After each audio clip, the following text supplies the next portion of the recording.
देखो इलैक्ट्रोमोटिव फोर्स अज आपां ने पढ़ना है। इलैक्ट्रोमोटिव फोर्स पढ़न वास्ते थोड़ा जिहा केमिस्ट्री का रिवाइज करांगे। देखो एक इलैक्ट्रोलिटिक टैंक है। इलैक्ट्रोलिटिक टैंक के अंदर मैं दो इलैक्ट्रोड्स लगाए हुए ने, तुसीं देख सकते हो पॉजिटिव ते नैगेटिव। ठीक है, पॉजिटिव वाले नूं तुहानूं याद होएगा उन्होंने असी एनोड बोलते हैं और नैगेटिव वाले नूं असी कैथोड बोलते हैं। याद है सारा। और जिहड़ा विच एक लिक्विड पिया होया है, इस लिक्विड नूं मैं डाइल्यूट सल्फ्यूरिक एसिड लिता है। ठीक है, उत्थे असी केमिस्ट्री च पढ़िया सी जिन्ने भी एसिड्स हुंदे ने सारे दे सारे एसिड्स नूं असी इलैक्ट्रोलाइट कह सकते हैं। डाइल्यूट इसलिए कीता होया क्योंकि वाटर जदों असी ऐड कर दांगे तां एसिड दी कंडक्टिविटी है जिहड़ी वो इनक्रीज हो जाती है। कल्ला एसिड हो सकता इलैक्ट्रिसिटी इन्नी अच्छी तरह ना कंडक्ट कर पाए, वाटर ऐड करन नाल कंडक्टिविटी इनक्रीज हो जाती। एक वर्ड आया सी केमिस्ट्री च कैटालाइसिस। कैटालाइसिस मतलब वाटर ऐड करन ते कंडक्टिविटी इनक्रीज हो जाती है। बस इन्ना को केमिस्ट्री का देखना है। हुण इधर आ जाओ, टॉपिक का नाम है इलैक्ट्रोमोटिव फोर्स। ये देखो ये जिहड़े टर्मिनल्स ने ना, ये देखो एक पॉजिटिव टर्मिनल है, एक नैगेटिव टर्मिनल है। ये टर्मिनल्स आपस कनैक्टेड नहीं है, उपरों दी नीचों दी कनैक्टेड ने। दस सकदा राहुल है नीचों दी किवें कनैक्टेड ने? एक टर्मिनल यह है, दूजा टर्मिनल यह है। हाँ, ये इलैक्ट्रोलाइट दे थ्रू आपस नीचों दी तां कनैक्टेड ने, लेकिन उपरों दी ओपन सर्किट है। उपरों इन्हां नाल कुछ भी कनैक्टेड नहीं है। अगर मैं इन्हां नूं एवें इत्थे बल्ब लगा दिंदा तां ये क्लोज्ड सर्किट बन जाएगा। हुण फिलहाल की है इधर की बोलांगे आप इनू ओपन सर्किट। समझ आ गया? हुण जरा ध्यान नाल समझना। गुंजन इन्ना क्लीयर है? हुण देखो ईएमएफ आपां ने समझना है। वो कहंदे ने when no current is drawn from the cell, जदों सैल तो तुसी कोई भी करंट का इस्तेमाल नहीं ले रहे, सैल दे अंदरों दी कोई भी करंट नहीं निकल रहा, यानी कि सैल की है ओपन सर्किट दे अंदर है। The potential difference between the terminals of the cell. हुण आ एक टर्मिनल यह है, दूसरा टर्मिनल यह है। इन्हां दोनों टर्मिनल्स दे विचकार जिहड़ा पोटेंशियल डिफरेंस है, पोटेंशियल डिफरेंस जिहड़ा दो टर्मिनल्स दे विचकार जदों सैल नूं तुसीं बिल्कुल भी यूज नहीं कर रहे तां उस पोटेंशियल डिफरेंस नूं असीं बोलदे हां ईएमएफ। आ गया समझ? दोबारा एक बार मैं दसदा। एक तुसीं की कहंदे इलैक्ट्रोलिटिक टैंक लिता होया है, दो तुहाडे कोल इलैक्ट्रोड्स ने। ठीक है, एक डाइल्यूट सल्फ्यूरिक एसिड लिता होया है। तुहानूं पता है ना डाइल्यूट सल्फ्यूरिक एसिड नूं तुसीं जिवें ही लोगे the dilute sulphuric acid ionise हो जाएगा। याद है ना केमिस्ट्री के अकॉर्डिंगली H पॉजिटिव ते SO4 नैगेटिव हो जाएगा। क्लीयर है ना? नैगेटिव वाले एक साइड ते चले जाएंगे, पॉजिटिव वाले एक साइड ते चले जाएंगे। वाटर ऐड करन ते ही करंट नहीं असीं सप्लाई कीता, मूवमेंट हो चुकी है इलैक्ट्रॉन्स दी ते आइंस दी भी हो चुकी है, कैटाइंस दी भी हो चुकी है। एक पासे सारे पॉजिटिव इकट्ठे हो जाएंगे, दूसरे पासे सारे नैगेटिव इकट्ठे हो जाएंगे। हुण की हो गया? एक डिफरेंस क्रिएट हो गया। डिफरेंस यानी कि एक पासे काफी सारा नैगेटिव हो गया, एक पासे काफी सारा पॉजिटिव हो गया। और सैल नूं तुसीं बिल्कुल भी यूज ही नहीं कर रहे। तुसीं बस की करना है, एक डिफरेंस देखिया जदों सैल ओपन सर्किट च सीगा, सैल तुसीं उहनूं यूज ही नहीं कर रहे सी, तां दो टर्मिनल्स दे विचकार जिहड़ा डिफरेंस क्रिएट हो गया, उस डिफरेंस नूं असीं बोलदे हां ईएमएफ। आ गया समझ? ठीक है। इनू ईएमएफ नूं असीं एवें छोटे ई नाल डिनोट करदे हां। इनू कहंदे हां एलिप्सन, EPSILON।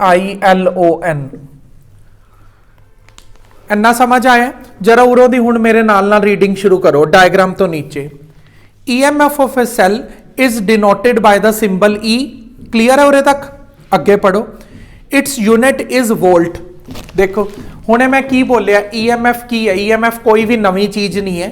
EMF की है? पोटेंशियल डिफरेंस ही है ना। कदों पोटेंशियल डिफरेंस? जदों मैं सैल नूं बिल्कुल भी यूज नहीं कर रहा होवांगा।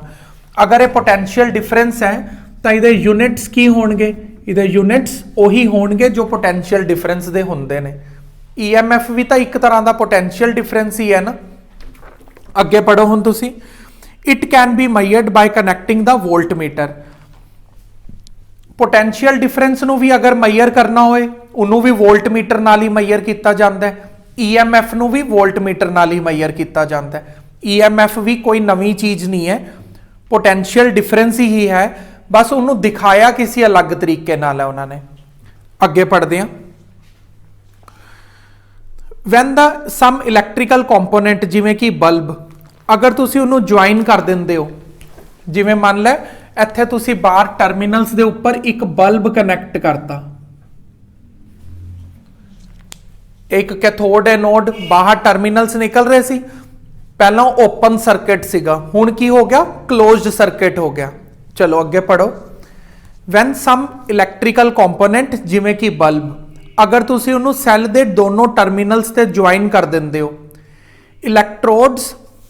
इलैक्ट्रॉन्स flow in the external circuit from zinc electrode to the copper इलैक्ट्रोड।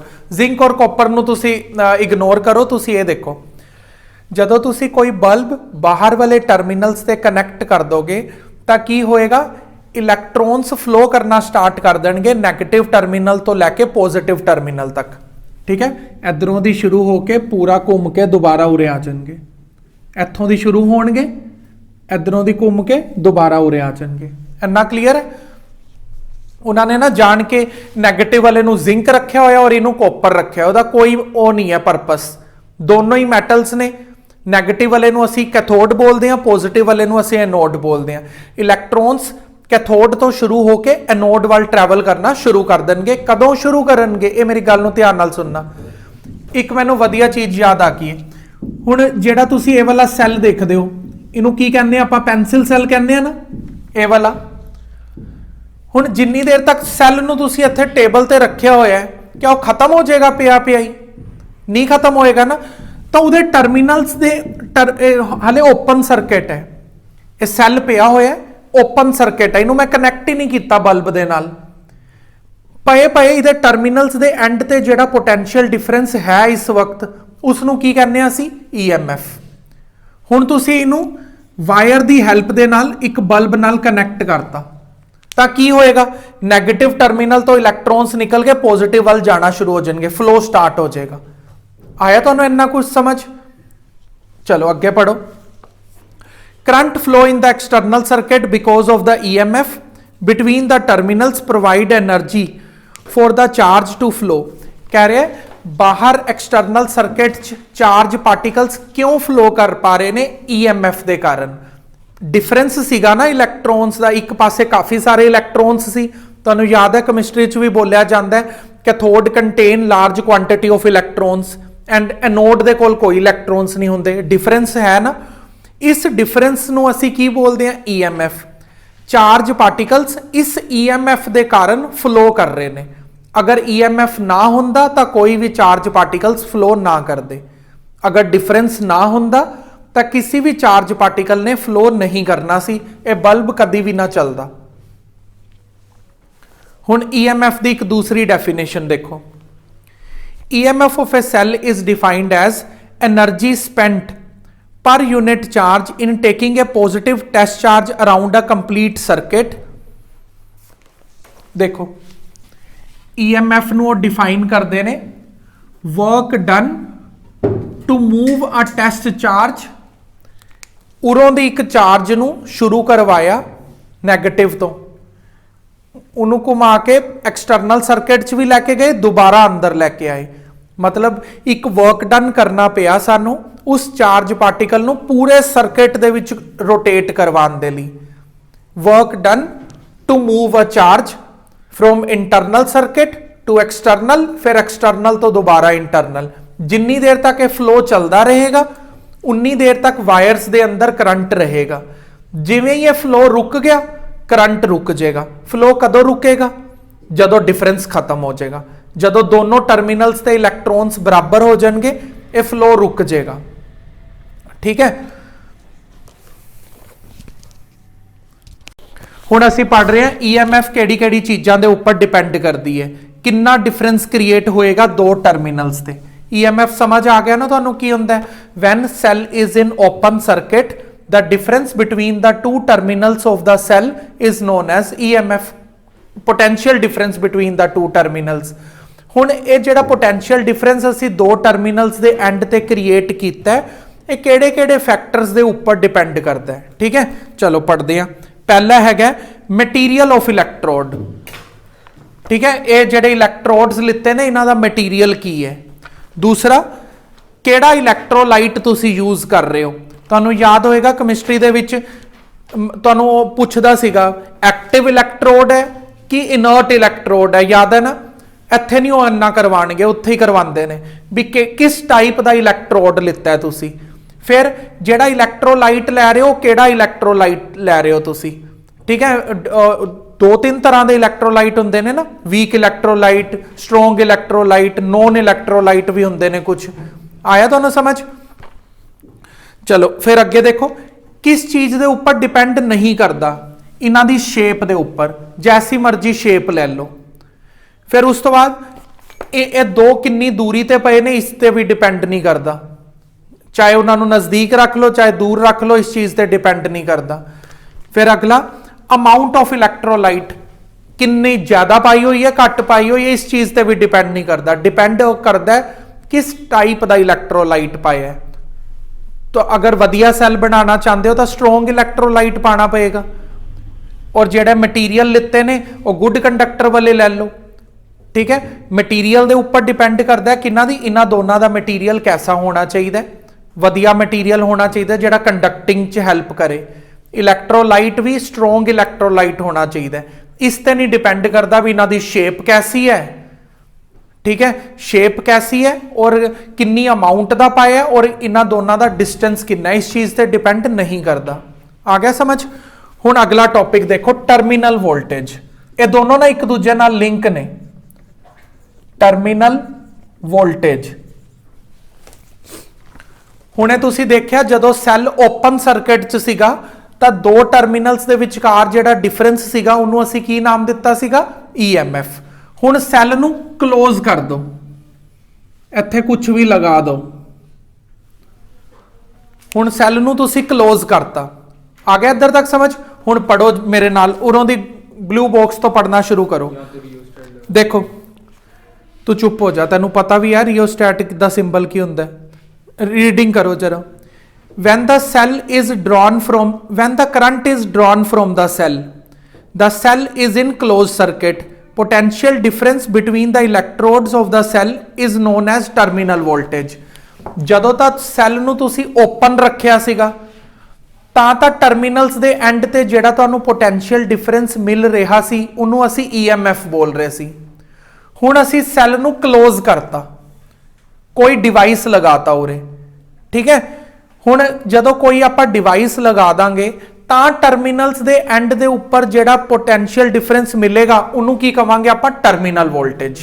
ਜਦੋਂ ਸੈੱਲ ਓਪਨ ਸਰਕਟ 'ਚ ਹੈ ਤਾਂ ਉਹਨੂੰ EMF ਬੋਲਦੇ ਆ, ਤੇ ਜਦੋਂ ਸੈੱਲ ਕਲੋਜ਼ ਸਰਕਟ 'ਚ ਚਲਾ ਜਾਏਗਾ ਤਾਂ ਉਹਨੂੰ ਟਰਮੀਨਲ ਵੋਲਟੇਜ ਬੋਲਦੇ ਆ। ਆ ਗਿਆ ਪੂਰਾ ਸਮਝ। ਹੁਣ दोबारा फिर टर्मिनल वोल्टेज ਨੂੰ एक्सप्लेन करेगा। Terminal voltage of a cell is generally denoted by letter V।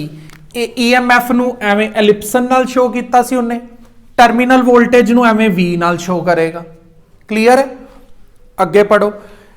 ਇਹਨੂੰ ਵੀ ਵੋਲਟ 'ਚ ਹੀ ਮੈਜ਼ਰ ਕੀਤਾ ਜਾਂਦਾ ਹੈ, ਇਸ ਨੂੰ ਵੀ ਵੋਲਟ 'ਚ ਹੀ ਮੈਜ਼ਰ ਕੀਤਾ ਜਾਂਦਾ ਹੈ। देखो terminal voltage of a cell is defined as work done per unit charge in carrying a positive test charge around a circuit connected across the terminals of the cell।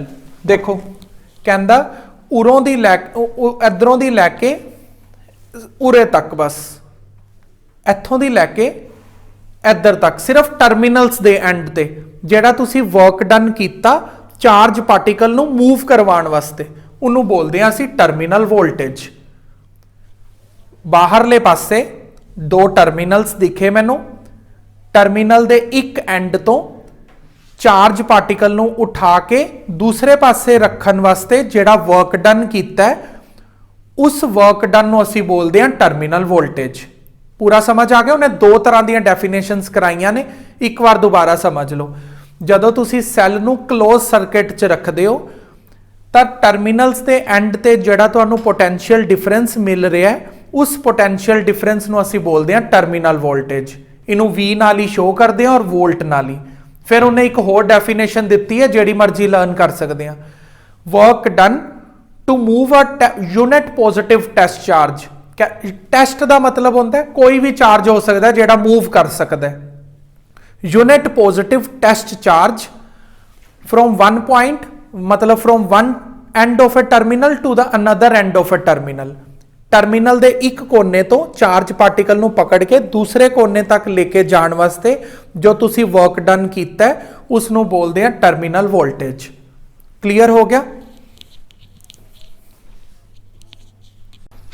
हुण voltage drop देखो, हुण तुहानूं उन्हां ने दसता जो terminal voltage हुंदा है वो आउटसाइड दा सैल हुंदा है, याद है पूरा, और ईएमएफ सैल दे अंदर हुंदी है। देखो ध्यान नाल सुनना, एक वर्ड च ही समझ आ जाएगा सारा। सैल जेडे चार्ज पार्टिकल्स ने देखा जाए वो है तो सैल दे अंदर ना, उन्होंने सैल दे बाहर लेके आना पैंदा है और बाहरों दी फिर टर्मिनल्स दे एंड ते मूव करवाना पैंदा है तां ही बल्ब चलेगा। इन्ना समझ आ गया। देखो मैं दोबारा बोल देना, जेड़ा चार्ज पार्टिकल्स ने वो वैसे तो सैल दे अंदर बैठे हुए ने, उन्होंने सैल दे अंदरों दी बाहर तक लेके आओ और बाहरों दी फिर इधर मूव करवाओ। आ गया समझ। हुण की हुंदा है, किसी चार्ज पार्टिकल नूं सैल दे अंदर तो सैल दे बाहर तक लेके आने वास्ते काफ़ी सारी एनर्जी वेस्ट ही हो जाती है, वो एनर्जी किते भी दिखती नहीं है। जो एनर्जी तुहानूं बाहर मिलेगी वो एनर्जी सैल दे अंदर जिहड़ी एनर्जी हैगी उस तो हमेशा घट होएगी। दोबारा समझ लो की कहना चाह रहे हैं। सैल दे अंदर जिन्नी एनर्जी है उन्नी एनर्जी बाहर नहीं मिल रही। क्यों नहीं मिल रही? सैल दे अंदरों दी चार्ज पार्टिकल्स नूं उठा के बाहर टर्मिनल्स तक लेके आने वास्ते कुछ एनर्जी वेस्ट हो जाती है। जिहड़ी एनर्जी वेस्ट होगी वो इत्थे टर्मिनल्स ते मिलेगी ही नहीं। उस चीज़ नूं बोलदे हां असीं वोल्टेज ड्रॉप। सैल दे अंदर की है? ईएमएफ है। सैल दे बाहर की है? टर्मिनल वोल्टेज है। जिन्नी ईएमएफ सीगी, जिन्नी भी ईएमएफ सीगी उन्नी टर्मिनल वोल्टेज क्यों नहीं है, ये पूछना चाहते ने बस। वो सैल दे अंदर जिन्नी एनर्जी हैगी है वो सैल दे बाहर क्यों नहीं मिल रही इन्नी एनर्जी? तो असीं इहदा आंसर देवांगे सैल दे अंदरों दी चार्ज पार्टिकल्स नूं लेके आने वास्ते, सैल दे अंदरों दी सैल दे बाहर तक चार्ज पार्टिकल्स नूं लेके आने वास्ते काफ़ी सारी एनर्जी दी अमाउंट वेस्ट हो गई सी, जिस एनर्जी नूं असी टर्मिनल वोल्टेज के उपर नहीं देख पाए। इस कारण टर्मिनल वोल्टेज घट ऑब्जर्व हो रही है ईएमएफ तो। आ गया समझ। हुण अगर तुसी ईएमएफ दे विचों टर्मिनल वोल्टेज नूं माइनस कर दिंदे हो तो तुहाडे कोल वोल्टेज ड्रॉप आ जाएगा। वोल्टेज ड्रॉप नूं छोटे वी नाल शो करते हैं, टर्मिनल वोल्टेज नूं कैपिटल वी नाल शो करते हैं। अगर तुसी ईएमएफ दे अंदरों दी टर्मिनल वोल्टेज माइनस कर दो, क्योंकि ईएमएफ हमेशा ज्यादा होएगा, बाहर घट मिलूगा, इन्हां दोनों का जिहड़ा डिफरेंस होएगा उन्होंने असीं की बोलांगे? ठीक है, एक लास्ट टाइम बोल देना, work done to move a charge from inside the cell to outside the cell. ये जिहड़ा तुसी वर्क डन कीता अंदरों दी बाहर तक लेके आने वास्ते, वो तो सारा खराब ही हो गया। अंदरों दी बाहर तक ले आके छोड़ो पहला तो, फिर बाहरों घुमाओ उन्होंने। ठीक है, जिहड़ी एनर्जी लगी है अंदरों दी चक के बाहर तक लेके आने वास्ते वो दिखी नहीं एनर्जी किसी नूं, ना ही वो किसी नूं मिलनी है यूज करने वास्ते वो वाली एनर्जी। ठीक है, इस चीज नूं बोलदे आ वोल्टेज ड्रॉप। इनू कैलकुलेट इस तरीके नाल करांगे। ईएमएफ चो टर्मिनल वोल्टेज नूं तुसीं सबट्रैक्ट कर दो तो तुहानूं मिल जाएगा वोल्टेज ड्रॉप। ठीक है, अगे कल करांगे।